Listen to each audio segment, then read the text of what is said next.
I'm Lawrence Francis, host of Interpreting Wine, welcoming you to the Mosaic of Wine Series 1.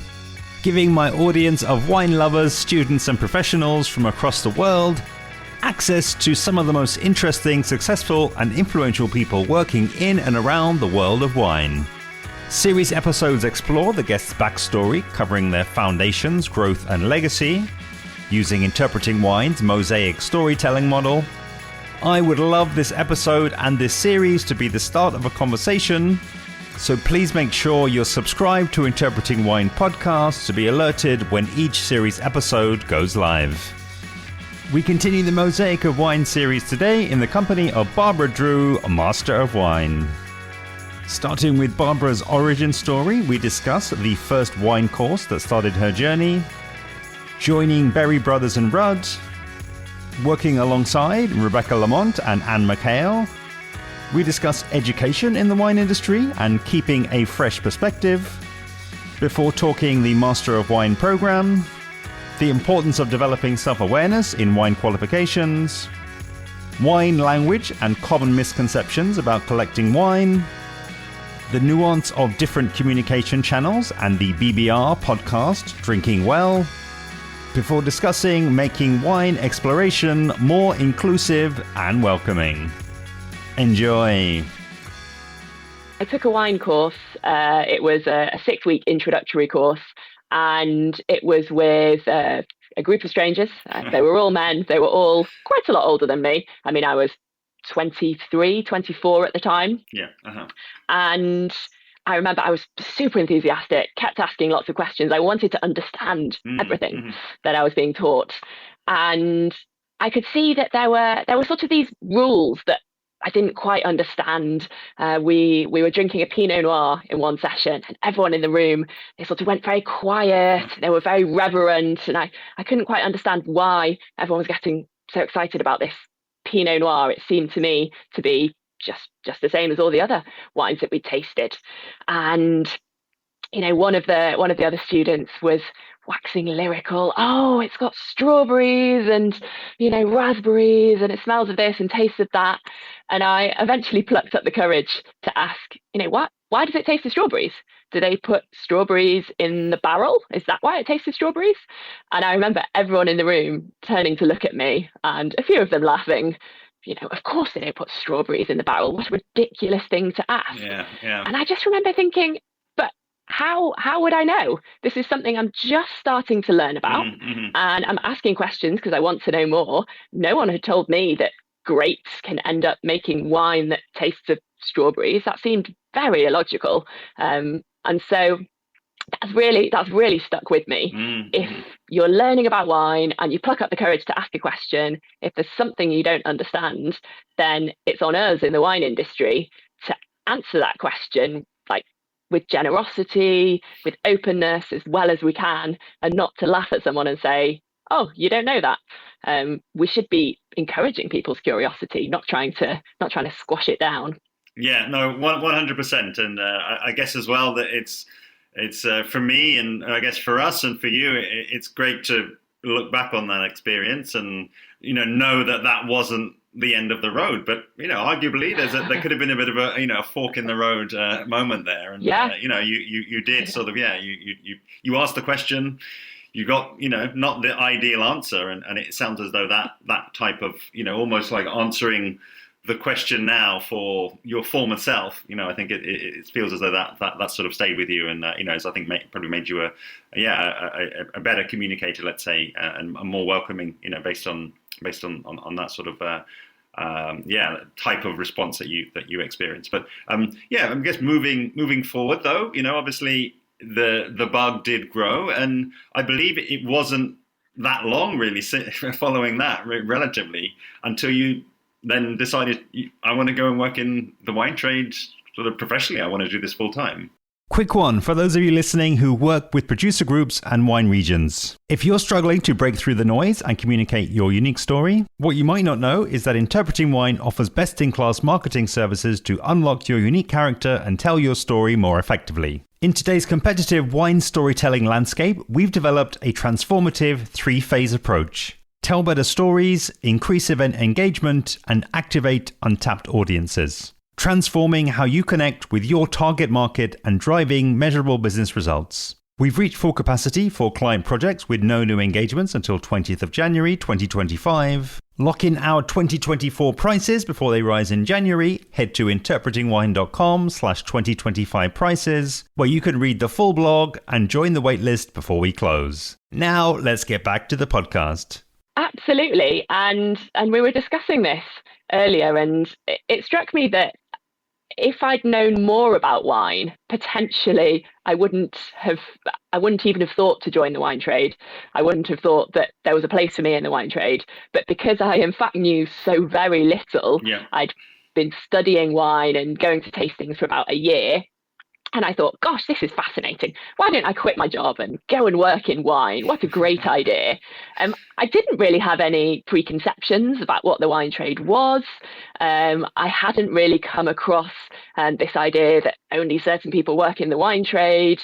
And so I really went in with an astonishing level of naivety. And in hindsight, I think that was actually quite helpful because it meant that I could go in with an open mind. I applied for a role at Berry Brothers and Rudd, this incredibly old, well-established traditional wine merchant. And other than thinking that it looked quite old when I turned up for an interview, I wasn't overly nervous because I didn't really know very much about who they were. So in some ways, going into the wine trade so quickly, I think was actually a benefit, really. Yeah, I love it, and just to say as well, you know, it's where you're still employed, isn't it? So you enjoyed an incredible amount of continuity, which again I think is going to be an interesting theme that we'll kind of pick up on later, Barbara. And I think what's really great about that as well, and that sort of continuity is that when we really start to think about culture that's been around you and has influenced you, I think it really is then kind of locked into the people, because I know that there have been certain people along the journey that, again, picking up your journey within Berry Brothers and Rudd, I think have helped you to develop and to grow and been key people and key mentors on the path to where you are currently now. So I wonder if you would explore that part of the story really for us. So I was extraordinarily lucky when I applied to Berry Brothers. I was interviewed by a lady called Rebecca Lamont. She's still there. She's an incredible wine educator. And despite me not really knowing that much about wine, she saw something in me and hired me to support her alongside McHale in the wine school. So our job was to create educational events and to teach people, inspire them about wine.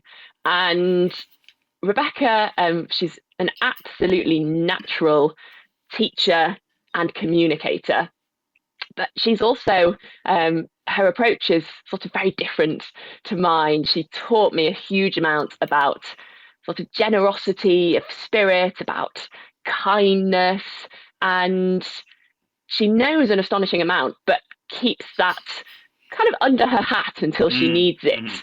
And so far from being an intimidating environment where you're surrounded by incredibly knowledgeable people, yes, the knowledge is there, but there's also this nurture that goes alongside it. And her approach was always to put the customer first. It's not about showing off how much you know.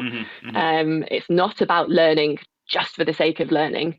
It's about making sure that whoever comes into an event leaves with the amount of knowledge that they want and that they need.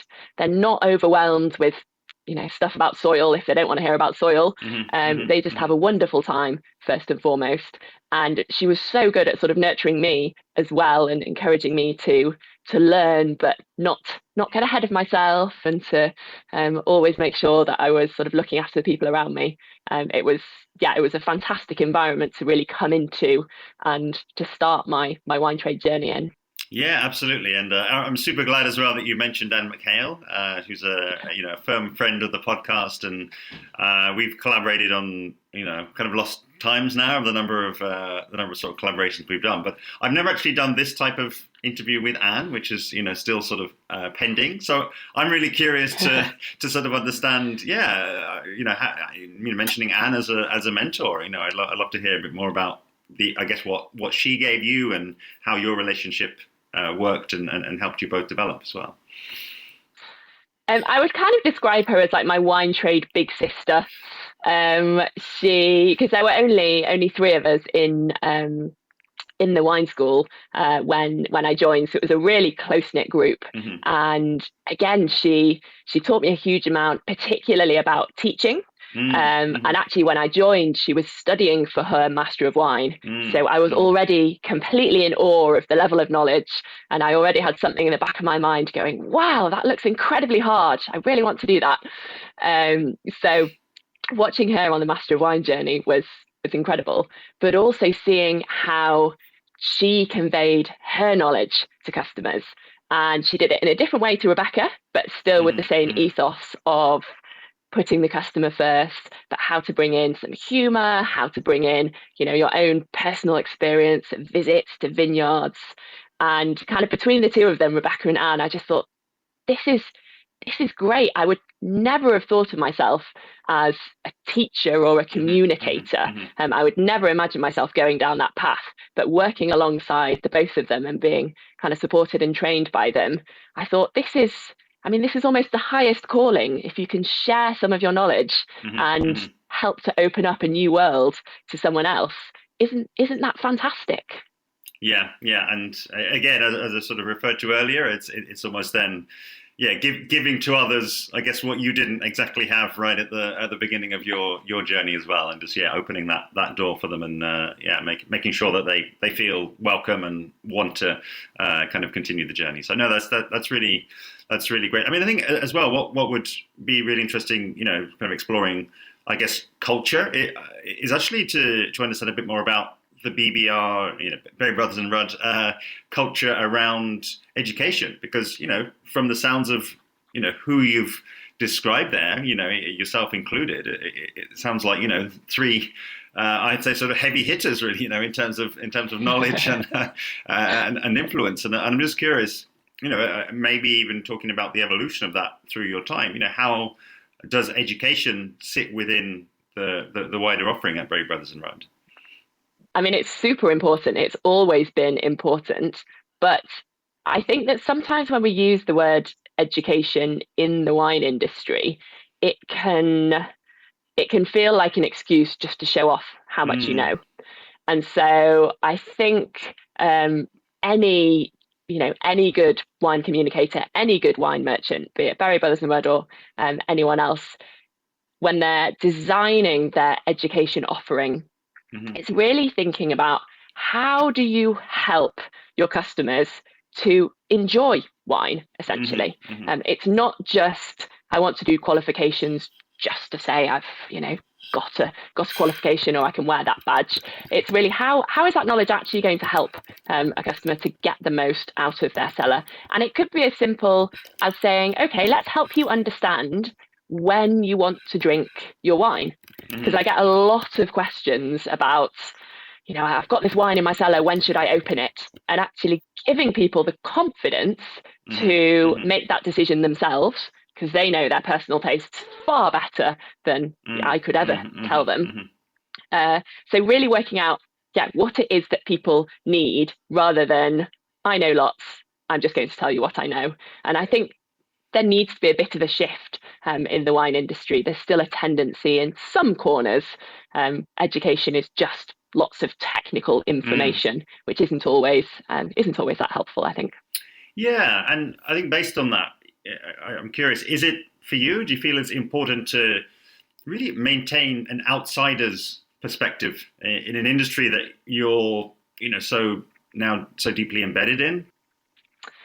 So, I mean, you're right. I've been at BBR for 14 years now, quite a while. So on the one hand, there is, I'm deeply kind of embedded in that culture, but absolutely having a fresh perspective is so important. And that's partly within the wine industry. So, bringing in ideas from WSET, working with diploma students, from, Institute of Masters of Wine, from mentoring, sort of drinks trust and so on, but also looking at other industries. And for me, I think that the wider the perspective I take, and the better I am at communicating complex wine ideas. So whether that's doing, cheese qualifications, looking at sake, spirits, where obviously there's a lot of overlap, to even a wider educational perspective. So in my spare time, I volunteer as a governor for a local school. And so having that like learning environment and education perspective, I might be sitting in on a class, 6-year-olds learning maths and looking at the educational techniques being used to really get those kind of number bonds ingrained before they move on to more complex mathematical sums. And it might seem strange, 6-year-olds versus teaching a classroom about wine, but actually there's always something that you can take from that different setting and apply it and go, okay, how could we do this differently? Is there a better way of communicating this idea? Or can we look at it from a different perspective and get something even better for our customers? So constantly coming up with new ideas and creating and improving, basically. Yeah, I love it. And perhaps more on the, sort of cheese and sake and spirit side. Is there also an element of putting yourself kind of almost, back to square one and just saying, look, I'm the student now, kind of assuming that role as well. I'm not the expert anymore, guys. I'm the student again. Yes, I'm probably the worst student that anyone could have in their class, because I look at how a course is being taught with both the student and the educator perspective, and I'll be there going, oh, that's interesting, they're doing that now. Oh, okay, I can see now they're trying to get a bit of class engagement. But there's also just something so fun about learning something new, and I'm just a complete nerd, and I always want to, learn anything that catches my interest. I'm like, right, I want to learn as much as possible about it.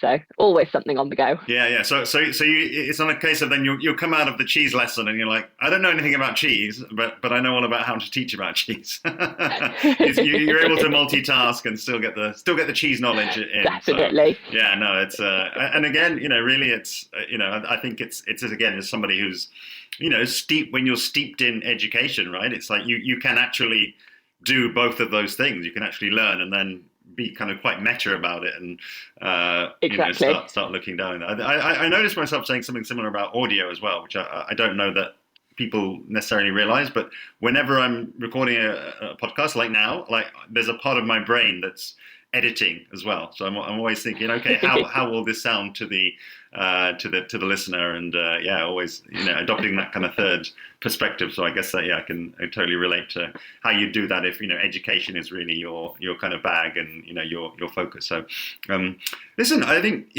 moving forward perhaps and bringing in, I think a lot of the listeners will be interested in hearing, because I have a lot of listeners who are studying diploma, maybe a past diploma, people who are studying for Master of Wine, and kind of on that journey there. And I'd love to, I guess, really delve into something you just mentioned there. So it's around expertise, but I think you mentioned around your opportunities really to develop on the practical and the theoretical side, which we know now have culminated in you becoming a Master of Wine. So I'd love to kind of delve into that part of the journey, really. Again, practical and theoretical, and how that sort of looked for yourself across that journey to scaling the Everest of wine education.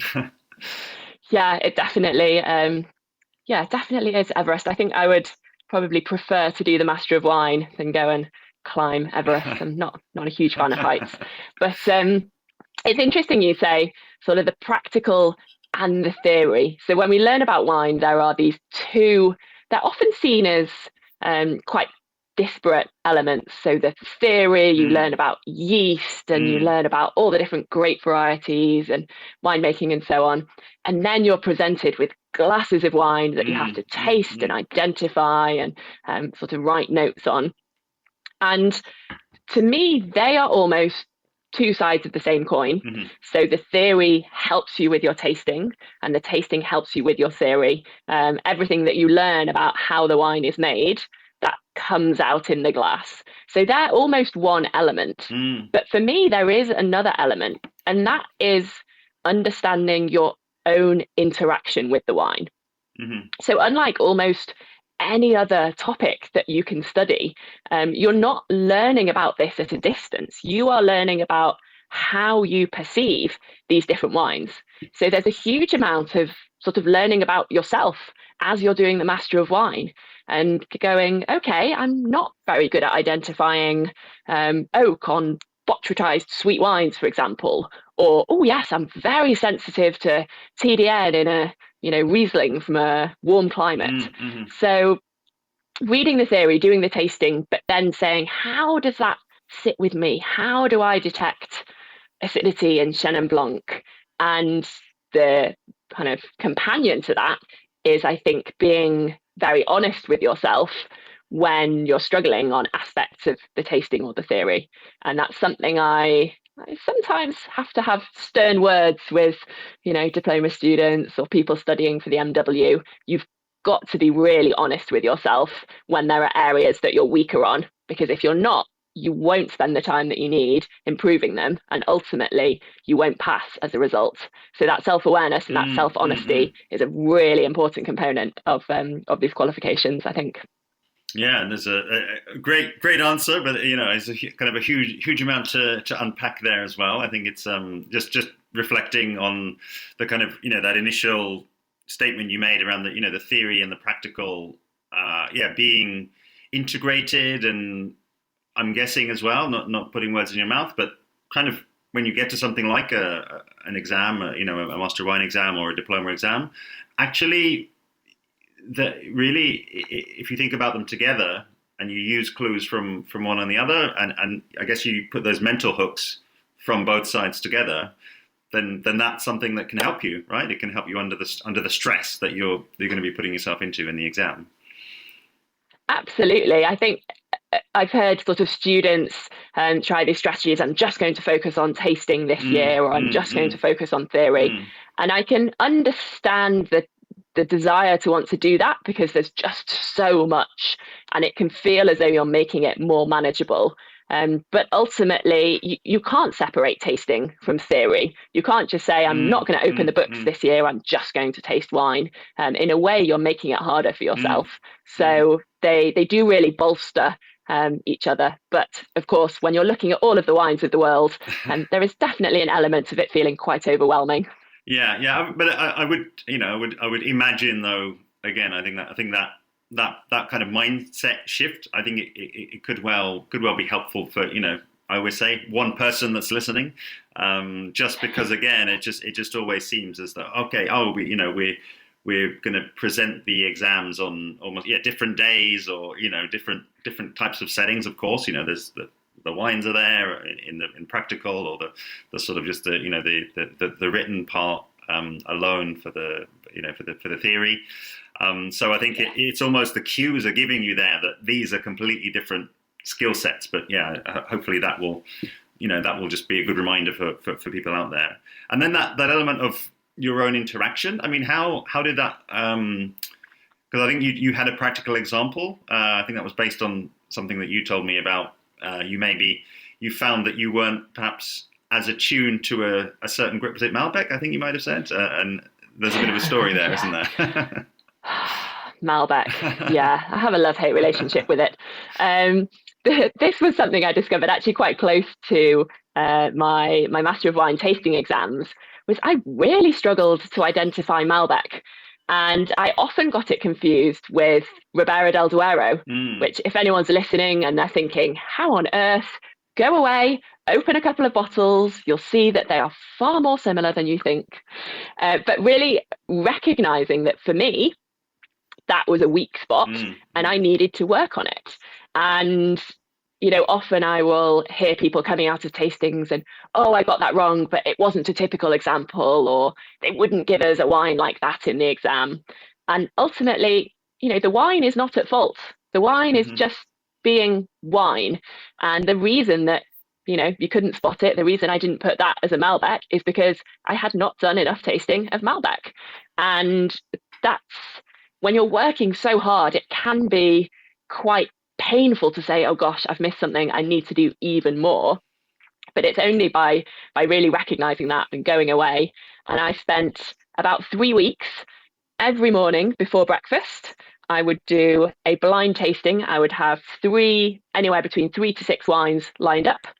And I would do a blind tasting of these wines, and only until I could identify, Malbec consistently. And then that eventually got rotated out, and I started doing a wider array of tastings. But you've got to put in the time, and you can't be embarrassed and look around and say, well, everyone else can taste Malbec, so I'm just going to pretend that I can as well. You've got to say, no, for me, this is something I need to work on, and go away and work on it. Yeah, and again, I mean, I know we spoke about the theory and the practical working together, but I think actually this, it's helpful to maybe treat them slightly separately there, because I think that the self-awareness from the tasting component, as you say, it's that you get that feedback so clearly, don't you? Because it's like, okay, everyone around me is tasting Malbec, and I'm not, or I'm tasting Ribera del Duero, or I'm tasting something else altogether.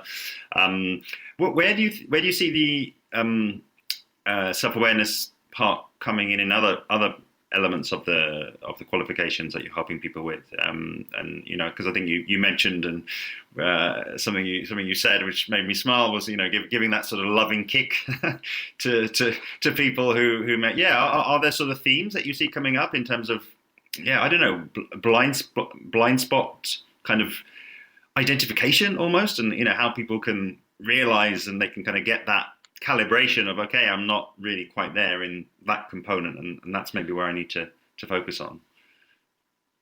Yeah, I think when you're teaching students at whatever level, whether they are coming in for a nice dinner, or whether they're working towards diploma or Master of Wine, I think really listening to what your students are saying and really looking at the signals that you're getting from them can help you to help them, essentially. And I always want to create a welcoming and encouraging atmosphere, absolutely. And equally, if I perhaps working with someone who's studying for diploma, and you get to know them and you sort of get to know their work, I feel that as a tutor, as an educator, it's really incumbent on you, if you know that someone isn't actually giving their best, or they're perhaps just their tasting notes, you look at it and you think,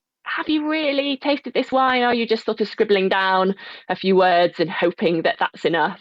I think to just give them a bit of a prod and say, come on, you can do better than this. Or actually, don't tell me that the wine isn't showing particularly well today.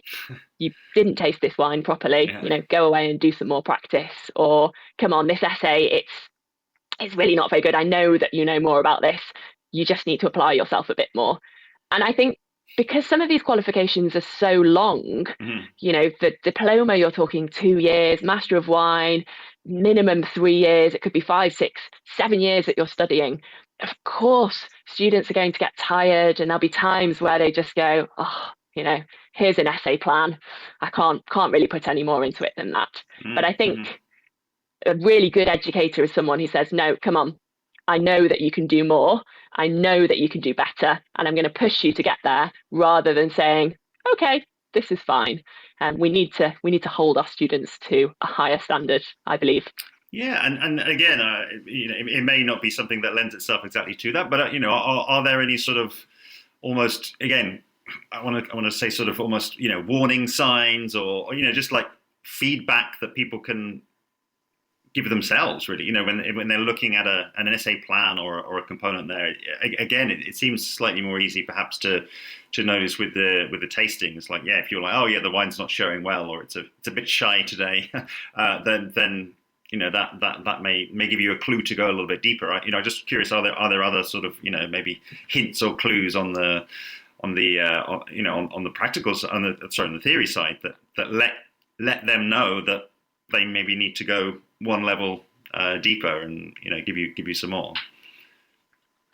That's a good question. I think my gut instinct is to say, if you finish a piece of work, any piece of work, and can you say, I'm pleased with that? And I think pleased rather than happy. You might not be happy with it because you might think, you know what, I need to go and look at Chianti again. I didn't put enough detail in there because I don't know enough. But are you pleased? Can you say, this really is my best? I've thought this through and I think this really is the best structure. And okay, I've noticed there's a few gaps in the middle. That's fine, I'll go and work on them. But if you sort of dash something out and you go, yeah, it's done. Is that really what you're aiming for? Is that going to be good enough to pass a diploma? Is that going to be good enough to pass the MW?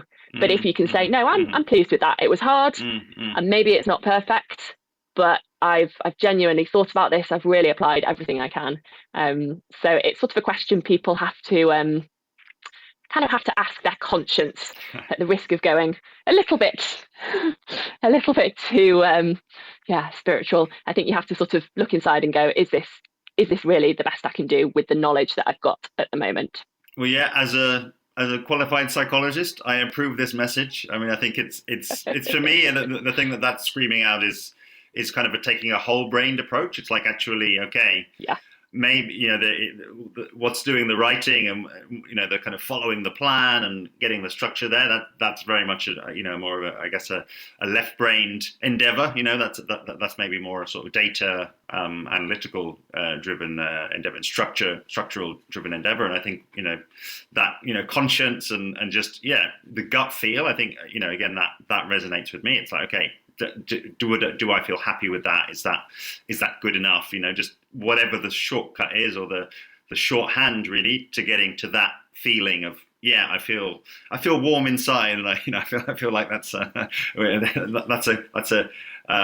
a good place when it comes to that particular component. So using both sides of the brain, and using bringing your kind of full personality, really, your full character into what you're doing.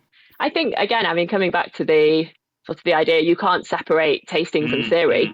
Wine, it's not something that uses just part of your brain. It's a full sensory experience, and I think that applies to learning about it as well. So I love that. You've got to bring all of the different parts of your brain and your personality to it, and if you do that, then you'll really enjoy it and have the most amazing experience. I love it. And we've really nicely segued already, I think, into the challenge, the challenges that you see. And, I think definitely that challenge of self-awareness for ourselves, but then, also you as an educator and, helping others with their own self-awareness. I'm sure, again, very interesting conversations and, dynamics can kind of evolve there. Right? But I remember, again, and I think this will be almost a perfect word, really, and topic to segue from challenge into what you do and, your kind of unique service and, kind of what you bring. It's actually to think about language, because I know that, we've spoken before around the sort of language being this language around wine. I've often kind of conceptualized it as almost learning a new language altogether, like learning Spanish or French. It's like, okay, I'm going to learn how to speak wine. We don't realize that we're talking a foreign language to most people. And again, if you're thinking about the person you mentioned earlier, maybe the one who sat in the room and doesn't recognize the Malbec or doesn't recognize the wine, I think that there can also be this sort of element of groupthink, right? It's like, oh, okay, if everyone else is sort of is recognizing that, or if everyone else is talking in the same way about that, then I have to do it. I have to sort of conform. And just sort of curious on your thoughts on that. On language and how you see people using language when it relates to either wine education or also collectors, and I guess the people that you help through what you do there. Wine language, I mean, you're absolutely correct. It's almost like learning a foreign language. And I see this with when people have just started to learn about wine, and they will suddenly flip from speaking, perfectly normally to suddenly describing a wine in a very elaborate way, using words you think, I've not seen you, talk in this way at all since we first met. And then all of a sudden you see a tasting note and you think, what on earth is this? And I really think there's this perception that to be good at tasting wine, you have to use very specific language, and often quite fancy language. You need to name 20 different fruits and vegetables that nobody has ever heard of before. You have to be able to describe a wine in terms of smoked tobacco leaf and all sorts of different things. And somehow if you can't do this, that you're bad at tasting wine. And of course, you often do wine tastings in a group. So if one person comes out with, I can smell dried purple plums, and there's a hint of violets and all sorts of weird and wonderful flowers. And then everyone else in the room is, yes, I get the plums as well. And that one person who's thinking, I can't smell plums at all. This smells like wine to me, suddenly loses all their confidence and doesn't say, I just smell wine. And they sort of sit on their hands, or even worse, they go, yes, I can smell plums too. So it's there's two elements. I think there's this idea that you have to use specific language to describe wine. You have to talk about tannins. I mean, I think most people, when they start learning about wine, don't know what a tannin is. And we can talk to them about tannins in tea, perhaps, or walnuts. But does that really help their enjoyment of wine? Does it really help you understand when to drink that special bottle if you can say it's got this level of tannins and it tastes of 5 different things? Possibly not. So I think a slight shift is needed in how we talk to people about wine. We don't have to give them really long, fancy tasting notes. We certainly don't have to encourage them to describe the wine in terms of fancy tasting notes. If you can say, I like it or I don't like it, that's enough. If you can confidently say that about a wine, that's all you need. But it's definitely a trap that I think people fall into, this perception that to be knowledgeable about wine, you need to sound knowledgeable about wine. And to do that, you have to learn this very specific language.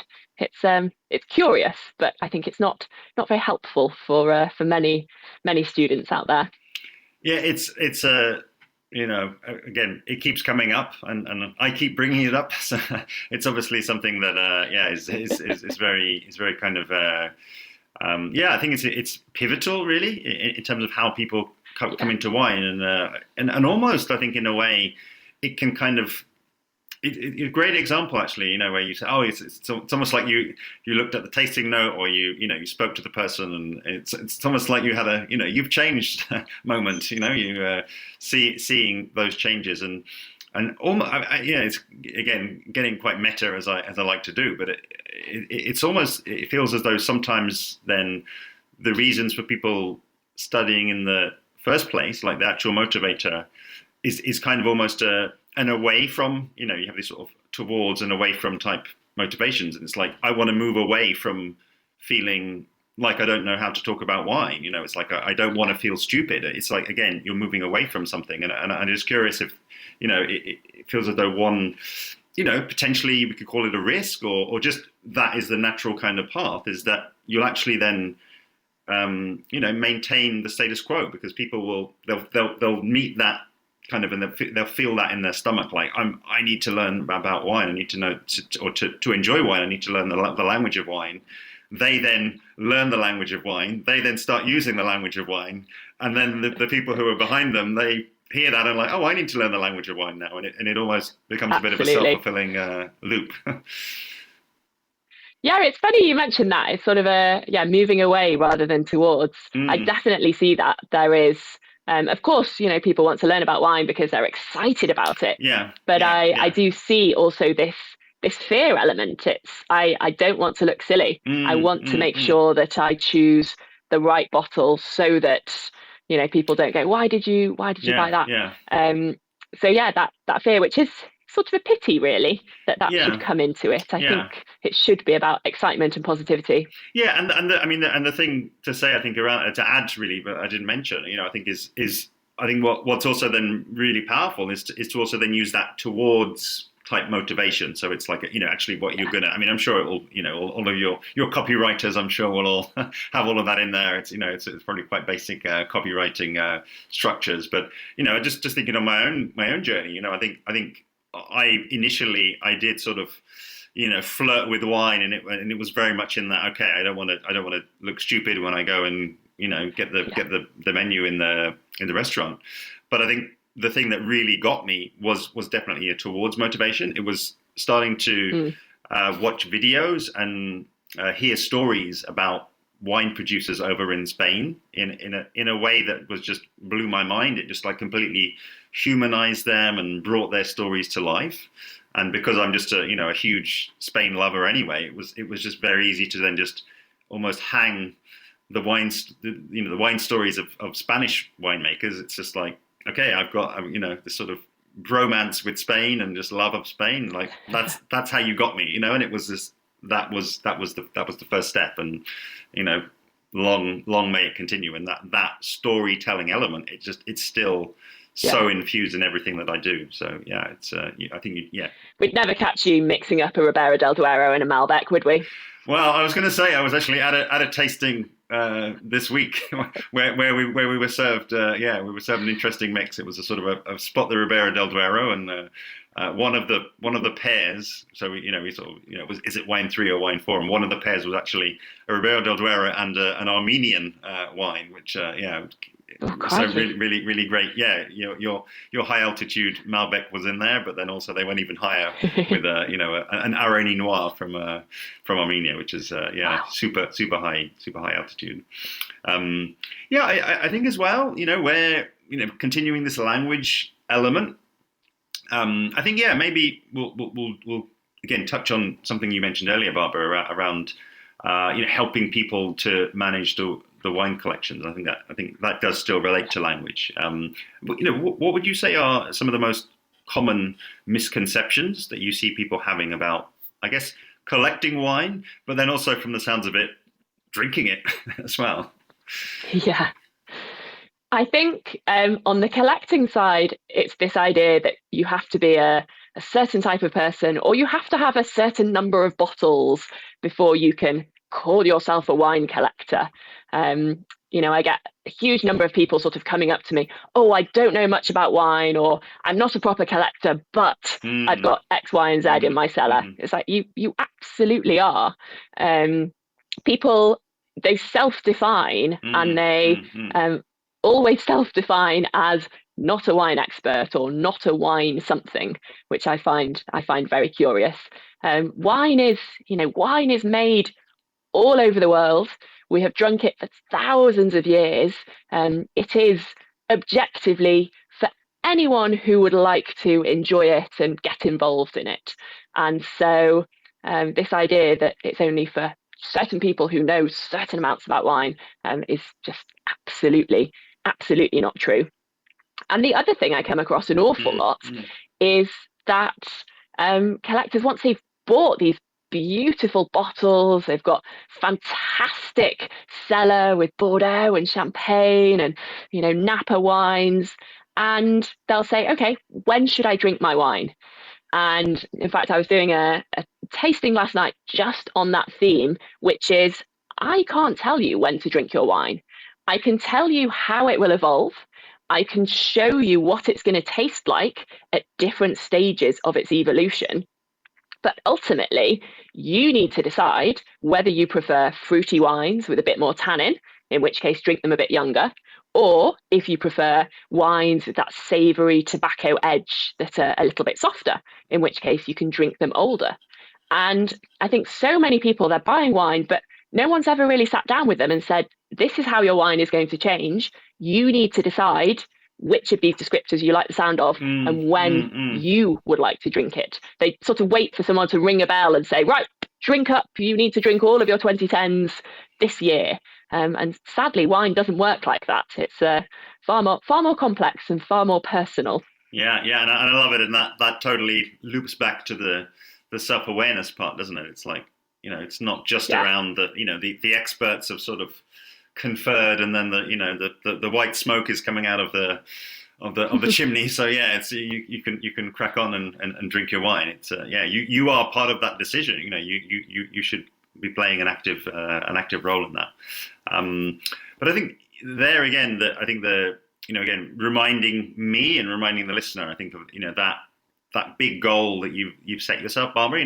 That wanting to help customers enjoy wine. Keeping it as simple as that. Yeah. And I think it then naturally, when we think about you're an individual, of course, so to kind of scale that and to reach more people, I think we naturally start talking about communication style, communication channels. And, I'd love to hear some of the ways that you adapt, really, all of what we've been speaking about there, your communication style across those different channels. I know you've got, if we maybe, add on the digital realm, you've got things like the podcast, you've got, I think, online magazines and blogs and potentially videos. And I'd love to hear your kind of take on that side of things, really. Absolutely. I mean, a lot of what we've touched on, I've kind of referenced lots of in-person, teaching that I do and virtual teaching, but working with quite a small group of students. But ultimately, that's, we want to get the message out about wine all around the world. So digital channels are an absolute must. And I think it's really important when using different channels to really think about who is going to be using them and how. Now, this might seem incredibly obvious, but you've got a very different audience on Instagram, but they also use it in a different way. If you start talking to people about soil types on Instagram, they're really not going to be particularly engaged. That's simply not what they use that channel for. So I think having the confidence to adapt both what you're saying and how you're saying it by channel is very, very important. And actually, I mean, podcast is a great example here. Obviously, a huge amount about podcasting. Barry Brothers and Rudd, we've got our own podcast, Drinking Well, which we started in 2020 during COVID. And it's definitely evolved. We're now on our 5th season, and there's a recognition that podcasts they should be enjoyable to listen to. And if you're using your podcast simply to give someone a rundown of the 2023 Bordeaux vintage, that's really quite technical, and that's actually not really how audiences engage with podcasts. So making sure that the message is really tailored to the medium and saying, okay, if you want an in-depth vintage report, we can absolutely provide that, but it's probably something that's better read online in a big article rather than trying to have a conversation around a very very technical subject. So really making sure that there's something for everyone and that those messages are landing on the right channels, so that you don't put people off by giving them too much information when they haven't really asked for it. Yeah, and I got to admit, I did cheer when you when Barry Brothers started the podcast, because it just, again, I'll be honest, and I've sort of stopped saying it really, but I'm still just like flabbergasted that there aren't more wine podcasts out there, because again, I've set as my big goal really with Interpreting Wine is to bring kind of those two worlds together. Again, taking a step back, I definitely see that all of the bigger challenges that we have in wine, I think that a lot of them are at least going to be improved. I'm not saying they're all going to be solved, but if there's a closer connection between the location of production and the location of consumption, and it's almost, if you take a step back from the process, everything really that we, it's your producer is working with an importer. It's the wine is literally being handed over, but I think there's also a sort of an energy or the story really has to be handed over as well. It has to be kind of entrusted to that individual or that team to then faithfully go on and tell that story, and then they need to pass it on to the next person in the chain. They need to pass it on to the person who's selling it, or the sommelier, or the person in the shop, or it needs to go into an online medium. And I just think every chain, the stronger each link is, in the chain, then the more of the essence of the person, making the wine actually gets through to the person who's drinking it. And I just think that's such a we've almost got such an abundance of those characters and history and tradition on the winemaking side, and it's almost like we're playing the game on hard mode by not using more of that to help us. That's a great analogy. I love that. I guess the question then really is there.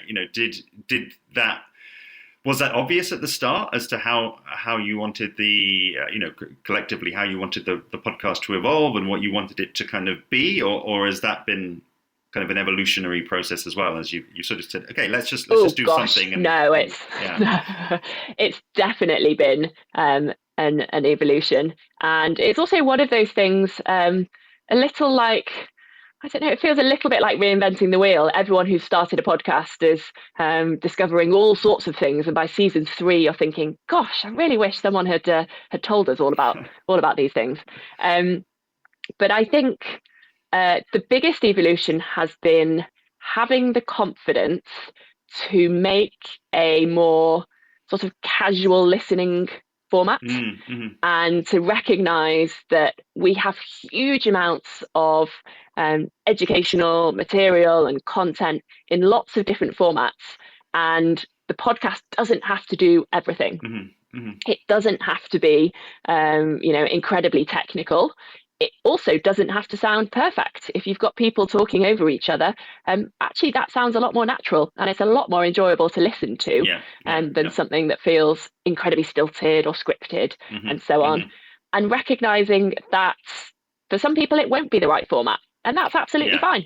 There'll be other content that satisfies them. So having the confidence to follow what we want to do, and to say this doesn't have to be polished, and to talk to different people. And actually, with our most recent series that we've just launched, we are sitting down with people from outside the wine industry, who are experts in their own fields, and talking to them about their collections. And for some of them, they've got brilliant wine cellars, and some of them don't really collect that much wine at all, and sort of drawing the links and the similarities and the connections between what they do, whether that's music or art or interior design, and what we do in the wine industry. So really interesting conversations, but perhaps not necessarily what you'd automatically think of when you think, oh, Berry Brothers and podcast and wine, it must be super nerdy. It's probably not for me. I can guarantee it is. Well, listen, I can wholeheartedly agree with everything. I'm just nodding here along with it, everything you're saying there, Barbara. I totally agree. I would just add one thing though, which is not exactly a disagreement, but it's maybe a slight refinement, I think, of something that you said there, because I'm actually a big fan of having things that are normally in a graph format, or they're in a printed format, having them available as an audio, so it's almost like somebody reading it to you. And there's lots of information out there around, even people like I think New York Times and Washington Post, they will have their articles as you can read, have the article read to you, and they find that people kind of stay on there. So and just to sort of say, I mean, I agree with you. Maybe something like the in-depth, the really technical stuff. I actually think it's something that can really help people get going with this, is actually putting into a private podcast feed. So that's a way to publish information without it going out to every single subscriber. And it's almost like people opt in. So I think it can be a really nice way to kind of, service that. It might be a tiny percentage of people. It might be very niche content. But I think there's also something quite flexible about podcasts, actually, and all media, really. But, talking about podcasts, being able to service like a super niche, and it might be that something that's really, not for the general public, not for the general BBR audience, but that 1% that you think might like that. Doing it privately, I think can be a powerful way to sort of build on that. But no, I love that we're having the conversation. Geeks. Yeah, exactly. They can kind of. No, that's a lovely distinction. One for season 6, I think. or on the new private the new private channel. Yeah, exactly. Opt-in only. Amazing, and I love that. Really, I feel underpinning all of our conversation has really been, I think, your purpose. I think sometimes I have to sort of shoehorn it in at the end, but I definitely feel as though that's underpinning everything that we've spoken about there, and that kind of purpose of making wine exploration kind of feel more inclusive, let's say, and less intimidating. Yeah. I guess we've spoken a lot about, I guess, some of the barriers, and I guess as we move to closing, I'm just curious, are there things that maybe you'd add to anything that you've already said around how do we make wine more, again, inclusive, less intimidating, and just draw more people into this amazing world? I think I would ask anyone who's involved in wine at all, and make sure that you're kind of sharing your knowledge in a generous way. I know it's, a very generous industry, but always think about the person who's on the receiving end of that knowledge. What do they really need? Do they really need all of the technical blurb? Do they just need to feel welcome? And for anyone who's even vaguely interested in wine, come on in. Forget everything you've read or you've heard. Wine is super exciting and fun hobby and passion, and it's for absolutely anyone. So come on in, open up a bottle and start enjoying. Yeah, that's it. And I think it's just that remembering all of those things, right? That it is something fun. It's not if you're becoming intimidated by it, then change something, or something's off. Again, that kind of checking with your with your gut. It's like it's absolutely and wine regions and winemakers, they are the most generous people, and I just think as much of that spirit as we can carry through and we can represent in our media, in our interactions with customers, then the more the better, basically. So I love it. So really, in closing, I'd love for you to, give the listeners, I guess, some next steps really that they can take with you, or they can take with Berry Brothers and Rudd, be that in person or virtually, through any of the content channels that you're contributing to. Absolutely. Well, if you are based in the southeast of the UK, then you can come along to one of our events. You can experience our education and communication in real time, in person, in our beautiful cellars underneath our shop. And for those who are a little further afield, then I'd say start with a podcast. So bbr.com/podcast, and have a listen and get a feel for what we're all about. A massive thanks to today's guest, Barbara Drew, Master of Wine. Be sure to head over to bbr.com/podcast to listen to the latest season of their podcast. Barbara is there on hosting duties and leading those conversations. And why not reach out to Barbara to let her know what you thought of the episode and ask any questions that it might have raised. Next time on Interpreting Wine, Mosaic of Wine series, in the 12th and final series episode, 575, I'll be speaking with Abby Rose, co-creator at VitaCycle and Farmerama. Subscribe to be alerted when that episode goes live. See you then.